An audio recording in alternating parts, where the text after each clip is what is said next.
All right, so what's going on, everybody? Welcome back to the channel, man. It's your boy, and for this video I wanted to give you guys another look at my guy Namor in his Phoenix 5 uniform, because even though I told you guys that he's not getting much of an upgrade in this uniform, it's basically copy paste with some fire effects added on top, he's still quite powerful in this uniform, and he does get the supervillain tag, which makes him now the best combat supervillain character in the game. So not only is he like in the conversation for top 3, maybe even the #1 combat superhero for a lot of people. I know there's a topic for debate there between Mr. Fantastic and Captain America, but when it comes to combat supervillains, he's on challenge, boys. So for today, I wanted to show him off a little bit in War Boss Ultimate and in Alliance Battle for you guys who are considering picking up this uniform, because Namor doesn't necessarily need this uniform. He's a great character without it, but with this uniform, he becomes a little bit more useful, because now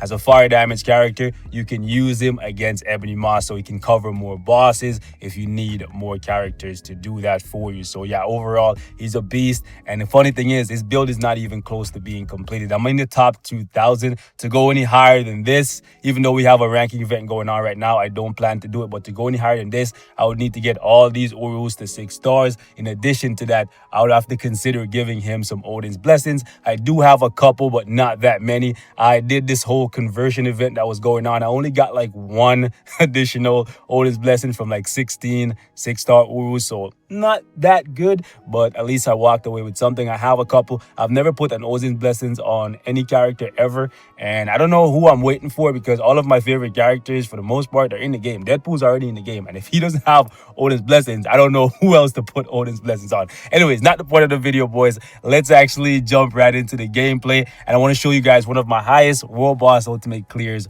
with him against Proxima. Yesterday, I was trying him out, and he was actually able to cut through 74 with a minute left. So I'm hoping that he's going to be able to cut through 75 with relative ease using this team right here. So Satana's leadership to buff his fire damage. I've seen a couple of you guys asking me to use Red Hulk. I don't know why I would use Red Hulk in World Boss Ultimate when I have access to Satana, because let me show you guys real quick. Red Hulk, even though he's giving you 60%, Satana, hold up, Satana is offering you 70%, and you don't need the immunity to burn effect because none of these bosses are doing fire damage, right? So it's just better overall to go with Satana if you have the uniform. If you don't have the uniform, then it's Satana or Red Hulk. It doesn't matter. But Ghost Panther is definitely going to come in clutch here, because his tier 2 passive is offering not only 45% more damage to supervillains, but it's also offering more fire damage. So this is the setup we're going to use right here. Colossus is going to be really clutch for the defense down, and then we have the crowd control from Sue, Scarlet Witch, Rachel, and of course Deadpool is going to come in clutch with the defense down as well. So let's get it popping, man. Let me show you guys what the boy can do in this new uniform.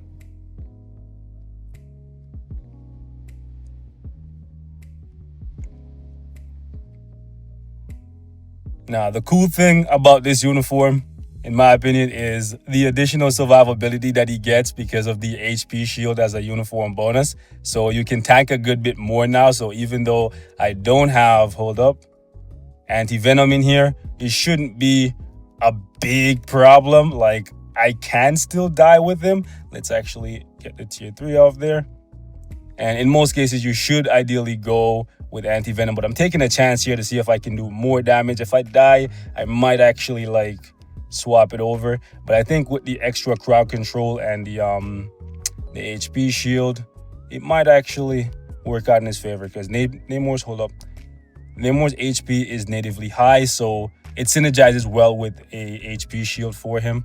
I would have personally rather the heal, right? Because obviously there's a lot of attacks that can just go past the HP shield. Hold up. I'd have liked to get off, hold up, hold the phone here. Okay. That was not as good as a proc I wanted, but okay. I'm just gonna try and sneak in 4 and the 5 here. Hopefully we can get off a little bit more crowd control. I'm playing him a little bit too reserved here, so I probably would have been better off going with anti-venom. Okay, My proc is definitely off here. Definitely, because I was watching to see if she was gonna make it rain lightning. This is still on pace for a clear, not a very comfortable clear, but still a clear nonetheless. If we can just keep her crowd controlled. Okay, if we could just hold up. There we go. We got the proc back. And honestly, Rachel is too clutch.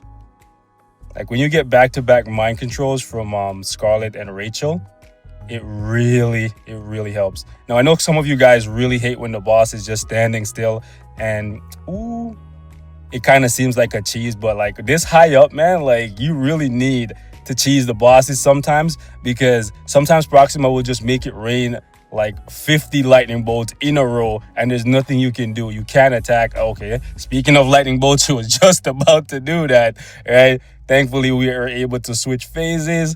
Now we have 2 minutes and 25 seconds left here. I want to get off the 5th skill. Then my proc is a little bit off on the tier 3 there, so that kind of sucks. Boy, I gotta buckle down. We're still on pace to clear this, but it's Proxima, and anybody who plays against Proxima, you know how it goes.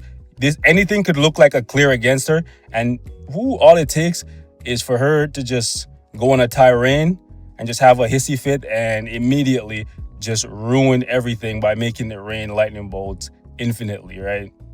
And it's not even the one that you can block with invincibility. It's the unblockable one that hits you when you're in iframes and all kinds of stuff. But yeah, we're on pace for a clear here, so that's actually really good.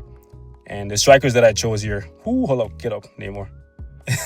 The strikers that I chose here are really helping because she hasn't gotten off that many lightning bolts at all, actually. I was watching to see what the text that was popping up was going to say. I thought it was going to say she's summoning endless lightning bolts. I was going to say, oh my goodness, I called it out to myself. My mama always tells me that I'm too far away. Jeez. Sometimes I'm too far away and it throws off the timing on the tier 3 a little bit. But you can see for yourself, man, we are bodying this thing even without anti-venom. So the HP shield on him is actually not useless, right? Unlike with somebody like Iron Man who got an HP shield on his uniform back in the day before he got the rework, it wasn't that helpful for him simply because his HP pool isn't that high, so the shield that he was getting wasn't that good, right? But for Namor, his HP is insane, and I'm saying 63,000.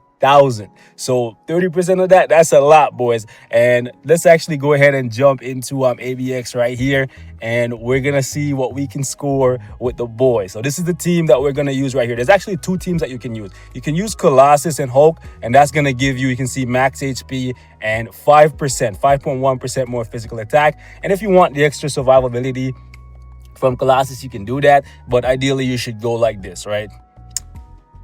Hold up. Also, yeah, this is probably a better team. Just saying, you could also go like this.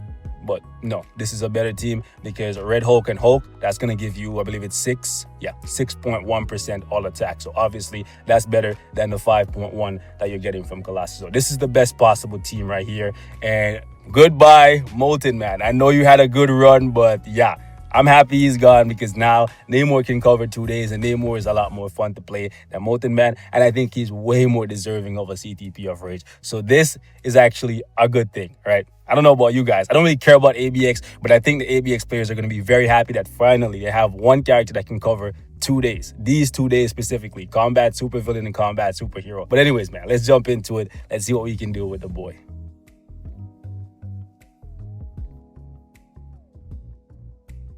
All right, let's do it. Let's see what we can do with our Dark Elf Overlord. Let's go. Also, the cool thing about the HP shield is now you can be even more reckless with them and you won't get silenced because hold up. Let's go. Because the Frost Beast is going to be jumping you with the HP shield up. So between the guard, the iframe, the HP shield, the invincibility on his tier 3, yeah, you're just always protected. You shouldn't take any damage at all. Basically, all you want to do is, I would say, try to avoid the meteors a little bit, right? That's basically all you need to do. And I'm pretty sure he's going to be able to just breeze to, hold up, the 3.5 here, even without any kind of support characters, which is actually pretty crazy. Okay, I'm gonna move around just because I wanna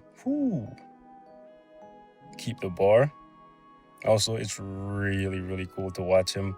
Yo, that firecracking, I actually love the firecracking.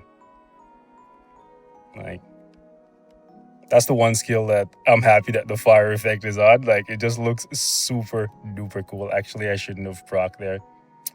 That kind of sucks. That kind of sucks. I wasted about 2 seconds of the proc, which 2 seconds don't seem like a lot, but it's a lot.